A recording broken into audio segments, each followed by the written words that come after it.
ನಮಸ್ಕಾರ ಸ್ನೇಹಿತರೆ. ಜನವರಿ 2026 ಅದಾಗಲೇ ಹೊಸ ವರ್ಷ. ರಾತ್ರಿ 9 ಗಂಟೆ ಸುಮಾರು ಬೆಂಗಳೂರಿನ ರಾಮಮೂರ್ತಿ ನಗರದ ಸುಬ್ರಹ್ಮಣ್ಯ ಲೇಔಟ್ನ ಒಂದು ಶಾಂತ ಅಪಾರ್ಟ್ಮೆಂಟ್. ಆ ಅಪಾರ್ಟ್ಮೆಂಟ್ನ ಸೆಕೆಂಡ್ ಫ್ಲೋರ್ಗೆ ಇದ್ದಕ್ಕಿದ್ದಂಗೆ ಬೆಂಕಿ ಬಿದ್ದಿದ್ದನ್ನು ಗಮನಿಸಿದ ಆ ಅಪಾರ್ಟ್ಮೆಂಟ್ನ ಓನರ್ ತಕ್ಷಣ ಅಗ್ನಿಶಾಮಕ ದಳಕ್ಕೆ ಕರೆ ಮಾಡ್ತಾನೆ. ಸ್ಥಳಕ್ಕೆ ಬಂದ ಅಗ್ನಿಶಾಮಕ ದಳದವರು ಆ ಬೆಂಕಿಯನ್ನು ನಂದಿಸುವಲ್ಲಿ ಯಶಸ್ವಿಯಾಗ್ತಾರೆ. ಬೆಂಕಿಯನ್ನು ನಂದಿಸಿದ ನಂತರ ಒಳಗೆ ಹೋಗ್ತಾರೆ. ಅಲ್ಲಿ ಸತ್ತು ಬಿದ್ದಿದ್ದ ಹೆಣ್ಣು ಶವವನ್ನು ನೋಡ್ತಾರೆ. ನೋಡಿ ಶಾಕ್ ಆಗ್ತಾರೆ. ಪ್ರೋಟೋಕಾಲ್ನ ಪ್ರಕಾರ ಪೊಲೀಸರಿಗೆ ಕರೆ ಮಾಡಿ ಹೇಳ್ತಾರೆ. ಸ್ಥಳಕ್ಕೆ ಬಂದ ಪೊಲೀಸರು ಇನ್ವೆಸ್ಟಿಗೇಷನ್ ಸ್ಟಾರ್ಟ್ ಮಾಡ್ತಾರೆ. ಆಗ ಅವರಿಗೆ ಗೊತ್ತಾಗುತ್ತೆ ಅಲ್ಲಿ ಸತ್ತು ಬಿದ್ದಿದ್ದ ಮಹಿಳೆ 34 ವರ್ಷದ ಶರ್ಮಿಳಾ ಎಂದು. ಬನ್ನಿ, ಏನಿದು ಶರ್ಮಿಳಾ ಕತೆ? ಬರೀ 9 ದಿನದಲ್ಲಿ ಶರ್ಮಿಳಾ ಕೇಸನ್ನು ಪೊಲೀಸರು ಹೇಗೆ ಸಾಲ್ವ್ ಮಾಡಿದ್ರು ನೋಡೋಣ. Mallikarjun and you are watching the case of Sharmila. 34 ವರ್ಷದ ಶರ್ಮಿಳಾ ಡಿಕೆ ಮೂಲತಃ ಮಂಗಳೂರಿನವಳು. ಬೆಂಗಳೂರಿನ ಖಾಸಗಿ ಕಂಪನಿ ಒಂದರಲ್ಲಿ ಅಸೆನ್ಸಿಯಲ್ ಸಾಫ್ಟ್ವೇರ್ ಇಂಜಿನಿಯರ್ ಆಗಿ ಕೆಲಸ ಮಾಡ್ತಾ ಇರ್ತಾಳೆ. ಇವಳಿಗೆ 34 ವರ್ಷ ಆದರೂ ಇನ್ನೂ ಮದುವೆ ಆಗಿರಲಿಲ್ಲ. ಇವಳು ಸುಬ್ರಹ್ಮಣ್ಯ ಲೇಔಟ್ನ ಅಪಾರ್ಟ್ಮೆಂಟ್ ಒಂದರಲ್ಲಿ 2 BHK ಫ್ಲ್ಯಾಟ್ನಲ್ಲಿ ಅವಳ ಸ್ನೇಹಿತೆಯೊಂದಿಗೆ ವಾಸವಿರ್ತಾಳೆ. ಅವಳ ಸ್ನೇಹಿತೆ 15 ದಿನಗಳ ಕಾಲ ತನ್ನ ತವರು ಮನೆಯಾದ ಅಸ್ಸಾಂಗೆ ಹೋಗಿರ್ತಾಳೆ. ಆಗ ಇವಳು ತನ್ನ ಫ್ಲ್ಯಾಟ್ನಲ್ಲಿ ಒಬ್ಬಳೇ ವಾಸವಿರ್ತಾಳೆ. ದಿನನಿತ್ಯ ಕೆಲಸ ಮನೆ ಅಂತ ಇರೋ ಹುಡುಗಿ ಇವಳು. ಇನ್ವೆಸ್ಟಿಗೇಷನ್ ಅನ್ನು ಶುರು ಮಾಡಿದ ಪೊಲೀಸರು ಮೊದಲಿಗೆ ಉಸಿರುಗಟ್ಟು ಸತ್ತಿರಬಹುದು ಅಂದುಕೊಂಡು ಬಾಡಿಯನ್ನು ಪೋಸ್ಟ್ ಮಾರ್ಟಮ್ಗೆ ಕಳುಹಿಸ್ತಾರೆ.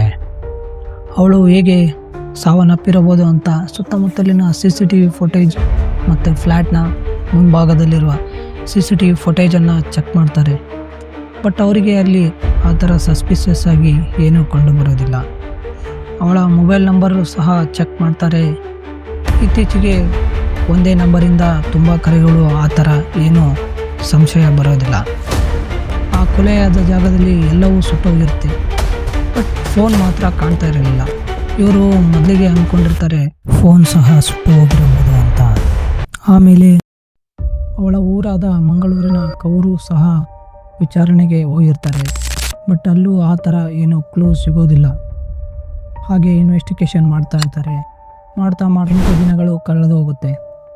ಆದರೂ ಸಹ ಏನೋ ಒಂದು ಕ್ಲೂ ಅಥವಾ ಏನು ಹಿಂಟ್ ಸಹ ಪೊಲೀಸರಿಗೆ ಸಿಕ್ಕಿರಲ್ಲ. ಕೊಲೆ ಆಗಿ 9ನೇ ದಿನ ಪೊಲೀಸರಿಗೆ ಟೆಕ್ನಿಕಲ್ ಇಂಟೆಲಿಜೆನ್ಸಿಯ ಮೂಲಕ ಯಾರೋ ಶರ್ಮಿಳಾಳ ಮೊಬೈಲ್ಗೆ ಸಿಮ್ ಹಾಕಿರೋದು ಕಂಡುಬರುತ್ತೆ. ಆಗ ಆ ಲೊಕೇಶನನ್ನು ನೋಡ್ತಾರೆ. ಆ ಲೊಕೇಶನ್ ಬೇರೆ ಎಲ್ಲೂ ಇಲ್ಲ, ಶರ್ಮಿಳಾ ಇದ್ದ ಫ್ಲ್ಯಾಟ್ನ ಪಕ್ಕದ ಮನೆಗೆ ತೋರಿಸ್ತಾ ಇರುತ್ತೆ. ತಕ್ಷಣಕ್ಕೆ ಲೊಕೇಶನ್ಗೆ ಹೋದ ಪೊಲೀಸರಿಗೆ ಗೊತ್ತಾಗುತ್ತೆ ಆ ಮೊಬೈಲ್ನಲ್ಲಿ ಸಿಮ್ ಹಾಕಿರುವ ವ್ಯಕ್ತಿ 18 ವರ್ಷದ ಕರ್ನಲ್ ಕುರೈ ಅಂತ. ಕರ್ನಲ್ ಕುರೈ ಈತ ಸೈನ್ಸ್ ಸ್ಟೂಡೆಂಟ್ ಆಗಿರ್ತಾನೆ. ಈತ ಓದೋದ್ರಲ್ಲಿ ತುಂಬ ಬ್ರಿಲಿಯಂಟ್ ಸ್ಟೂಡೆಂಟ್ ಆಗಿರ್ತಾನೆ. ಈತ SSLCಯಲ್ಲಿ 96% ತಗೊಂಡು ಉತ್ತಮ ಸ್ಟೂಡೆಂಟ್ ಆಗಿರ್ತಾನೆ. ಈತನಿಗೆ ತಂದೆ ಇರಲ್ಲ, ತಾಯಿ ಮಾತ್ರ ಇರ್ತಾರೆ. ಸಿಂಗಲ್ ಪೇರೆಂಟ್ ಆಗಿ ಬೆಳೆದಿರ್ತಾನೆ. ಮೊದಲಿಗೆ ಇವನನ್ನು ಪೊಲೀಸ್ ಸ್ಟೇಷನ್ಗೆ ಕರೆದೊಯ್ದ ಪೊಲೀಸರು ನಿನ್ನ ಹತ್ರ ಮೊಬೈಲ್ ಹೇಗೆ ಬಂತು ಅಂತ ಕೇಳ್ತಾರೆ. ಈತ ಹೇಳ್ತಾನೆ, ನಾನು ಅಲ್ಲೇ ಇತ್ತು ಎತ್ಕೊಂಡ್ಬಂದೆ ಹಾಗೆ ಅಂತ ಹೇಳ್ತಾನೆ. ಪೊಲೀಸರು ಅವರ ಸ್ಟೈಲ್ನಲ್ಲಿ ವಿಚಾರಿಸಿದಾಗ ಗೊತ್ತಾಗುತ್ತೆ ಈ ಕೊಲೆ ಮಾಡಿದ್ದು ಯಾರು, ನಾನೇ ಮಾಡಿದ್ದು ಅಂತ ಒಪ್ಪಿಕೊಳ್ತಾನೆ. ಹೆಚ್ಚಾಗಿ ಈತ ಓದ್ಕೊಳ್ಳೋಕ್ಕಂತ ತನ್ನ ಮನೆಯ ಟೆರೆಸ್ಗೆ ಹೋಗ್ತಾ ಇರ್ತಾನೆ. ಅದೇ ಸಮಯದಲ್ಲಿ ಪಕ್ಕದ ಅಪಾರ್ಟ್ಮೆಂಟ್ನ ಶರ್ಮಿಳಾಕು ತಾನು ಬೆಳೆಸಿದ ಸಣ್ಣ ಸಸಿಗಳಿಗೆ ನೀರು ಹಾಕೋಕ್ಕಂತ ಬರ್ತಾ ಇರ್ತಾಳೆ. ಇಬ್ಬರ ಬಾಲ್ಕನಿ ಅಟ್ಯಾಚ್ ಆಗಿರುತ್ತೆ. ದಿನ ಬಾಲ್ಕನಿಗೆ ಸಂಜೆ ಟೈಮಲ್ಲಿ ನೀರು ಹಾಕೋಕ್ಕಂತ ಬಂದ ಶರ್ಮಿಳಾ ಕರ್ನಲ್ ಕುರೈ ಈತನನ್ನು ನೋಡಿ ಸ್ಮೈಲ್ ಮಾಡ್ತಾ ಇರ್ತಾಳಂತೆ. ಈತನು ಆಕೆಯನ್ನು ನೋಡಿ ಸ್ಮೈಲ್ ಮಾಡ್ತಾ ಇರ್ತಾನೆ. ಸುಮಾರು 1 ವರ್ಷ ಇದೇ ಥರ ನಡೀತಾ ಇರುತ್ತೆ. ಆದರೆ ಒಂದು ಬಾರಿ ಇಬ್ಬರು ಮುಖಾಮುಖಿಯಾಗಿ ನಡೆಯಲ್ಲ. ಜನವರಿ 3, 2026 ರಾತ್ರಿ 9:30 ಸುಮಾರು ಈತ ಶರ್ಮಿಳಾ ಒಬ್ಬಳೇ ಇದ್ದದ್ದನ್ನು ಗಮನಿಸಿ ಬಾಲ್ಕನಿಯಿಂದ ಶರ್ಮಿಳಾ ಇದ್ದ ಫ್ಲ್ಯಾಟ್ಗೆ ಹೋಗ್ತಾನೆ. ಅಲ್ಲೇ ಇದ್ದ ಮೇನ್ ಡೋರ್ ಓಪನ್ ಮಾಡಿ ಒಳಗಡೆ ಹೋಗೋಕೆ ನೋಡ್ತಾನೆ. ಅದು ಲಾಕ್ ಆಗಿರುತ್ತೆ. ಅಲ್ಲೇ ಇದ್ದ ಆ ಸ್ಲೈಡರ್ ಕಿಟಕಿಯನ್ನು ನೋಡಿದ ಈತ ಆ ಸ್ಲೈಡರ್ ಕಿಟಕಿಯನ್ನು ಓಪನ್ ಮಾಡಿ ಒಳಗಡೆ ಹೋಗ್ತಾನೆ.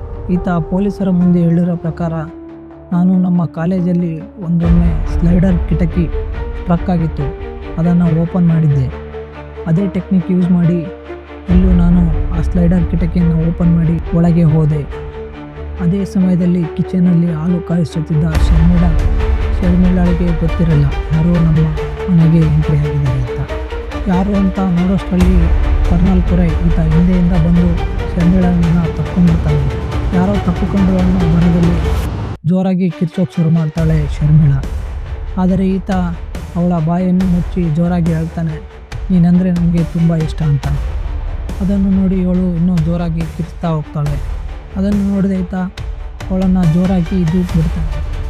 ಅವಳ ತಲೆ ಕೆಳಗಿರ್ತಕ್ಕಂಥ ಟೇಬಲ್ಗೆ ಬಡಿದು ಸ್ವಲ್ಪ ರಕ್ತಹೀನ ಆಗಿ ಮೂರ್ಛೆ ಹೋಗ್ತಾಳೆ. ಈತ ಬೆಡ್ರೂಮ್ಗೆ ಅಲ್ಲಿರ್ತಕ್ಕಂಥ ದಿಂಬನ್ನು ತಗೊಂಬಂದು ಅವಳ ಮುಖಕ್ಕೆ ಜೋರಾಗಿ ಒತ್ತಿ ಹಿಡಿತಾನೆ. ಉಸಿರಾಡಲು ತೊಂದರೆಯಾಗಿ ಉಸಿರುಗಟ್ಟಿ ಶರ್ಮಿಳಾ ಅಲ್ಲೇ ಸಾವನ್ನಪ್ತಾಳೆ. ಅದನ್ನು ನೋಡಿ ಈತ ನಾನು ಇಟ್ಟರೆ ಪೊಲೀಸರಿಗೆ ಸಿಕ್ಕಾಕೊಂತೀನಿ ಅಂತ ಒಂದು ಪ್ಲ್ಯಾನನ್ನು ಮಾಡ್ತಾನೆ. ಈತ ಬೆಂಕಿಯಿಂದ ಸಾವನ್ನಪ್ಪಿದ್ದಾಳೆ ಅಂತ ಕ್ರಿಯೇಟ್ ಮಾಡೋಕ್ಕಂತ ತಾನು ಮುಟ್ಟಿದ್ದ ಎಲ್ಲ ಬಟ್ಟೆ ಬೆಡ್ಶೀಟನ್ನು ಒಂದು ಕಡೆ ತಂದಾಕಿ ಅವಳು ಬಿದ್ದಿದ್ದ ರಭಸಕ್ಕೆ ಸ್ವಲ್ಪ ಬ್ಲಡ್ ಕೂಡ ಹೋಗಿರುತ್ತೆ. ಆ ಬ್ಲಡ್ಡನ್ನೆಲ್ಲ ಕ್ಲೀನ್ ಮಾಡಿ ಎಲ್ಲ ಬಟ್ಟೆನೂ ಒಂದು ಕಡೆ ಹಾಕಿ ಅದನ್ನು ಬೆಂಕಿ ಹಚ್ಚಿದ್ರೆ ಹೇಗೆ ಅಂತ ಯೋಚನೆ ಮಾಡಿ ಅಲ್ಲಿರುವ ಸಿಲಿಂಡರ್ ಪೈಪ್ ಕೂಡ ಕಿತ್ತಿ ಹಾಕ್ತಾನೆ. ಆ ಬೆಂಕಿಯನ್ನು ಹಚ್ಚಿಬಿಡ್ತಾನೆ. ಹಚ್ಚಿ ಅಲ್ಲೇ ಇರ್ತಕ್ಕಂಥ ಶರ್ಮಿಳಳ ಮೊಬೈಲನ್ನು ತೊಗೊಂಡು ಹೇಗೆ ಬಂದಿದ್ದ ಹಾಗೆ ಆ ಸ್ಲೈಡಿಂಗ್ ವಿಂಡೋಯಿಂದ ಮನೆಗೆ ಹೋಗಿ ಕೂರ್ತಾನೆ. ಈತ ಪೊಲೀಸರ ಇನ್ವೆಸ್ಟಿಗೇಷನನ್ನು ಸೂಕ್ಷ್ಮವಾಗಿ ಅಬ್ಸರ್ವ್ ಮಾಡ್ತಾ ಇರ್ತಾನೆ. ಏನೂ ಆಗಿಲ್ವೇನೋ, ನಾನೇನೂ ಮಾಡಿಲ್ಲ ಅಂದ್ಕೊಂಡು ಸುಮ್ಮನೆ ಇರ್ತಾನೆ. ಕೊನೆಗೂ ನಾನು ಸಿಕ್ಕಿಬೀಳಲ್ಲ, ಇದು ಕೇಸ್ ಕ್ಲೋಸ್ ಆಗುತ್ತೆ ಅಂದ್ಕೊಂಡು ಆ ಮೊಬೈಲ್ನಲ್ಲಿ ನನ್ನ ಸಿಮ್ ಅನ್ನು ಇನ್ಸರ್ಟ್ ಮಾಡ್ತಾನೆ. ಆವಾಗ ಪೊಲೀಸರು ಸಿಕ್ಕಿಬೀಳ್ತಾನೆ. ಇದಿಷ್ಟು ಈತ ಪೊಲೀಸರ ಮುಂದೆ ತಿಳ್ಕೊಳ್ತಾನೆ, ನಾನೇ ಮಾಡಿದ್ದು ಈ ಕೊಲೆನೇ ಅಂತ. ನೋಡಿ, ಈತನ ವಯಸ್ಸು 18, ಶರ್ಮಿಳಾಳ ವಯಸ್ಸು 34. ಈತ ಹೇಗೆ ಅಂದ್ಕೊಂಡಿರ್ತಾನೆ ಗೊತ್ತಿಲ್ಲ, ಶರ್ಮಿಳಾ ನನ್ನನ್ನು ಪ್ರೀತಿಸ್ತಾಳೆ ಅಂತ. ಈತ ಸದ್ಯ ಜುಡಿಷಿಯಲ್ ಕಸ್ಟಡಿಯಲ್ಲಿದ್ದಾನೆ. ಈತನಿಗೆ ಕಾನೂನು ಪ್ರಕಾರ ಕಠಿಣವಾದ ಶಿಕ್ಷೆ ಆಗಲಿ, ಹಾಗೆ ಶರ್ಮಿಳಾ ಆತ್ಮಕ್ಕೆ ಶಾಂತಿ ಸಿಗಲಿ. ಮತ್ತೆ ಮುಂದಿನ ವಿಡಿಯೋದೊಂದಿಗೆ ಭೇಟಿಯಾಗೋಣ. ನಮಸ್ಕಾರ.